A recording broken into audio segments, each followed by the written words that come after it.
سلام عليكم. ازيكم حبايبي؟ عاملين ايه؟ يا رب تكونوا بخير. النهارده قراءتنا قراءة عاطفية لبرج الأسد للفترة من 13 ل 20 يوليو 2023. بس قبل ما ابدا القراءة فانا وليس امرا ما تنسوش اللايك اشتراك في القناة تفعيل زر الجرس ليصلكم كل جديد. بالنسبة للقراءات المجانية تابع معايا بس مباشر على القناة. اما القراءات الخاصة بسيب لينك الفيسبوك رقم الواتساب صندوق الوصف تقدر تتواصل معايا لحجز قراءتك الخاصة. برج الأسد يلا بينا نبدأ على طول من 13 ل 20 يوليو 2023 عاطفيا. بسم الله.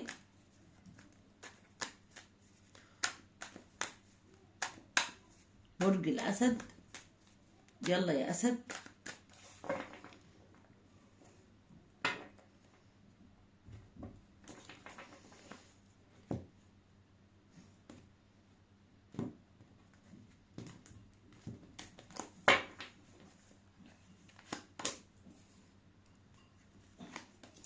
بسم الله يا رب.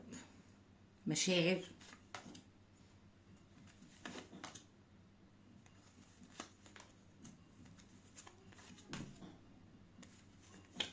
برج الأسد انت طاقتك موجودة معانا على فكرة، طاقتك موجودة معانا أصلا، طاقة الأسد نفسها موجودة.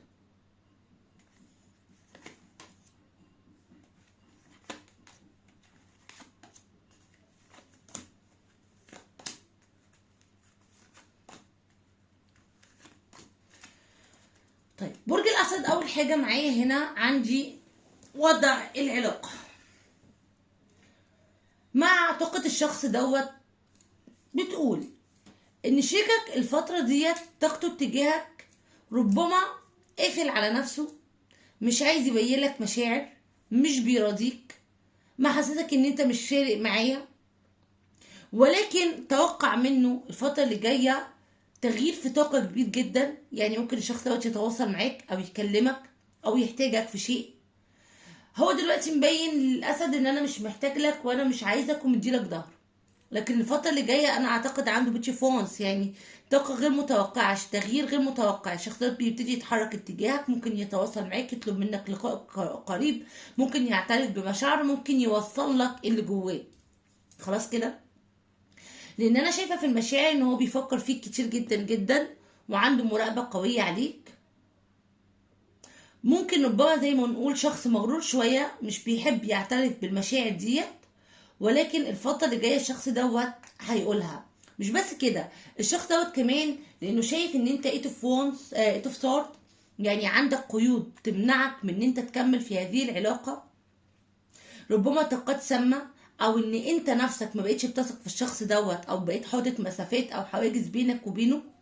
ده مقويه شوية ومخليه خايف يعترف بمشاعره وعمال بيبين لك العكس. تمام، لانه شايف ان انت مش هتديله مشاعر، شايف ان انت هتصده، شايف ان انت مش هتبادله نفس المشاعر، مش هتقدر المشاعر ديت. لذلك هو ايه، بيحاول ان هو يتجنبها، ما يظهرهاش، بيحاول ان هو ما يقولهاش ليك. لكن الفترة اللي جاية مشاعره هتغلبه وهيبتدي يتحرك اتجاهك ويعترف لك بالمشاعر دي برج الأسد، لأن هنا في شيء غير متوقع يحصل الفترة اللي جاية منه. وضع العلاقة اهو، حتى اهو تواصل قريب، تواصل قريب، ستلم شمل هذه العلاقة مرة تانية. ها، التين اوف بنتكل معناها ان في عوض حلو جدا في العلاقه دي وهيكون فيها استقرار يا برج الاسد. وحاجه اخيره عايزه اقول لك ان الثري ديت برضو بتاكد ان في طرف ثالث ربما مانع شريكك عنك او بعده عنك. اعتقد ان هذا الشخص هيبتدي ان هو ينسحب من شريكك يا برج الاسد، او شريكك ينسحب منه. تعالى هنا، انت كمان عندك سيطرة قوية، انت عندك سترينث وعندك ايش اوف سورد، وده دليل على ان انت يا برج الاسد الفترة ديت بتحاول تكون قوي، تحاول تثق في نفسك قوي. واخد قرار قوي جدا بان انا اسيطر على مشاعري وان انا عايز ابدأ من جديد. مش عايز حاجة تخليني استسلم. انت متعاطف جدا مع شريكك اصلا وعندك مشاعر اتجاهه، بتحاول ان انت تحجمها على قد ما تقدر بحيث ان انت تعمل ليه ستوب. يعني انا مش بجري وراك ولا انا عايزك، وما دام انت بتعمل معايا كده انا برضو هديلك ظهري. فانا شايفه الاسد عموما الفتره ديت برضو متعجرف على الشريك، او بيحاول يوصل له نفس الطاقه اللي وصله منه. مشاعر انت بتفكر في لم شمل العلاقه، عندك تواصل روحي جدا بينك وبين الشخص ده، بتفكر فيه بشكل خيالي. نفسك العلاقة دي ترجع تاني، وترجع العلاقة يكون فيها استقرار أو سعادة. الواضح اللي حاصل بينك وبينه ان في طرف تالت ازعج الشريك، او خلى الشريك يعني يشيل منك او ياخد افكار سامة عنك او بعده عنك، واداله افكار عنك مش كويسة. ده اللي خلى، او دوت اللي خلى استقرار العلاقة عموما ينقطع، او يحصل فيه مشكلة، او يحصل تغيير مفاجئ. انما الفترة دي الشخص ده ابتدى يحس ان انا مش قادر اسيبك، شايف ان انا اخطأت في حقك، شايف ان الشخص دوت او الطرف ده اوريدي الافكار ديت مش صحيحة، فبيبتدي يراجع نفسه وياخد خطوة ايه معاك. انت بشوف ان الشخص دوت اجلا ام عاجلا بيرجع ليك، لان هو عنده آه يعني احتياج ليك في شيء معين انت عارفه. فانت عارف ومتأكد ان الشخص دوت اجلا عاجلا راح جه هو رجع.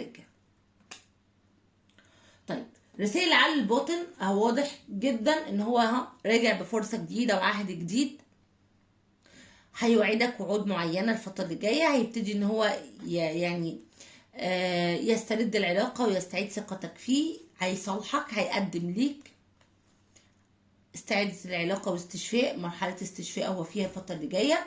الشخص دوت عايز يقولك كمان يا برج الأسد ان الانسحاب اللي احنا فيه او الوضع اللي احنا فيه ده وضع مؤقت مش هيدوم طويلا. انا حاسس بخيبة الامل، وحاسس ان انا كل ما بهرب من الواقع برجع افكر فيك تاني، مش قادر اهرب من الواقع اكتر من كده. انا بحبك وعايزك وهقدم اي حاجة عشان استعيد ثقتك فيا مرة تانية. طب اول سؤال على القراءة برج الاسد النهاردة هنقول ايه؟ اول حاجة هنسألها ونقول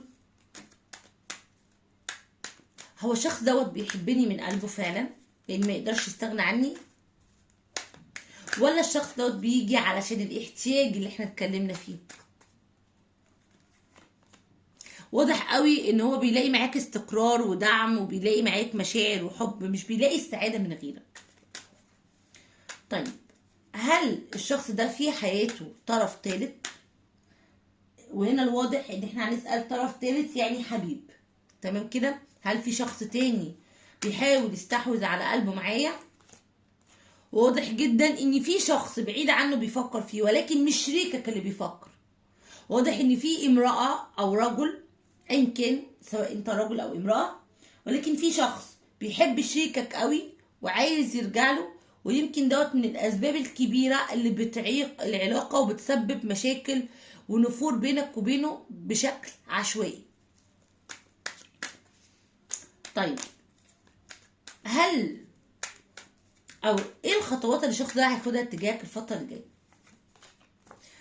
هاي بريستس يبتدي يعترف بمشاعره، بداية جديدة يا برج الأسد، يعترف بمشاعره، يطلب منك بداية جديدة. وجون جومنت يقول لك الشكوك اللي جواه او الحاجات اللي كانت جواه بعدها عنك، او الاحكام الغلط اللي هو حطها في العلاقة ديت وخلت العلاقة فيها نفور او بعد او مشاكل او يبعد عنك، يبتدي يصرحك يقول لك الحقيقة كلها. طيب تتعامل معاه ازاي؟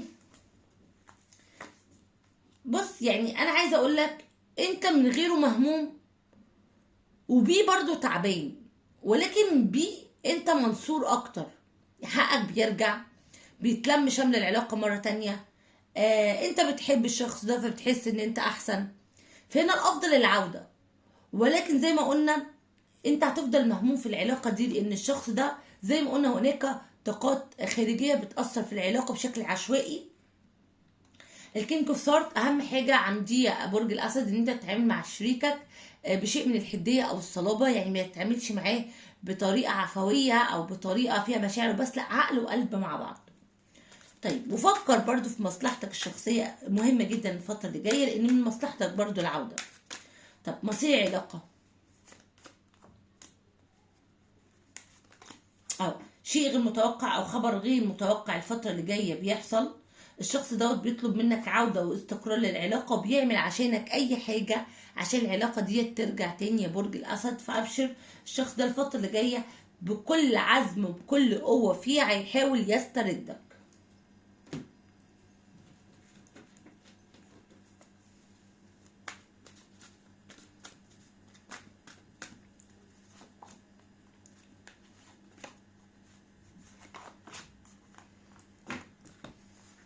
اول حاجه بيقول لك ودع اي طاقه سامه ممكن تاثر فيك. دعوة مستجابة سوف تغير الأقدار. ممكن هذا الشخص يكون سول ميت بالنسبة لك، ربنا هيجمعكم ببعض تاني. هذا الشخص برضو سول ميت بالنسبة لك، يا توأم روح، ربما يكون مختلف عنك شوية، فتعامل معاه بعمق وبذكاء أكبر من الطريقة اللي أنت بتتعامل بيها معاه عموما. مسائل الرومانس، مشاكل صغيرة سوف تحل في وقت قصير. 2 إن شاء الله هيكون في علاقات صادقة بينك وبين هذا الشخص الفترة القادمة. 3 بيقول لك النجاح، تغيير نظرتك للحياة، قبول أفكار جديدة. هيكون عندك نجاح، هتتقبل أفكار جديدة، هتتغير نظرتك للحياة. إن شاء الله هيكون عندك تغيير حلو جدا جدا برج الأسد. وده معناه إن في شوية تغيرات هتحصل، ربما يعني تضايقك أو تزعلك، بس خلي بالك إن التغيرات ديت لصالحك. طب إيه سرك النهاردة معايا برج الأسد؟